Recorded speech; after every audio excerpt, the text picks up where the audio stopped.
There was a grocery clerk, and she wrote, back in the day when Ann Landers was having a column, she wrote the newspaper, Ann Landers, and she said, I'm disgusted by people on food stamps. She said, they come through my aisle with their food stamps and they buy big bags of shrimp, they buy birthday cakes, they buy non-essential items, and I think it's disgusting, and these people are lazy and they're wasteful.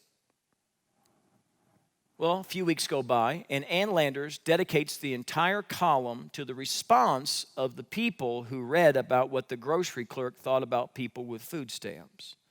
This is what they wrote in the column. One woman wrote, I didn't buy a cake, but I did buy a big bag of shrimp with food stamps. So what? My husband had been working at a plant for 15 years when it shut down. The shrimp casserole I made was for our wedding anniversary, and it lasted 3 days.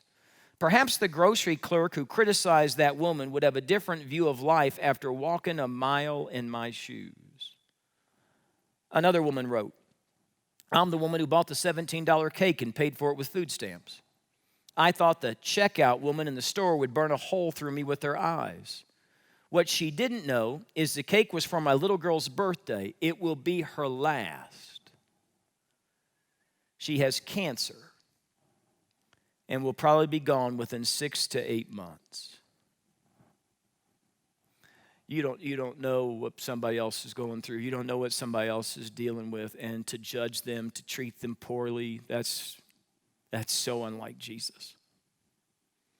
Every person matters to God, and they should matter to you too. Every single person you've ever locked eyes with, that's someone who Jesus died for.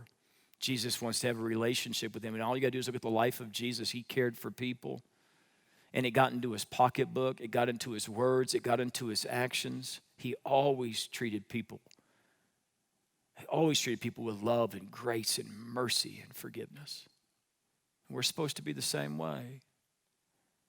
And yet there's certain groups of people and certain types of people that we just don't want anything to do. And John says, whoa. You need to check your heart on this one, because that stuff isn't coming from God.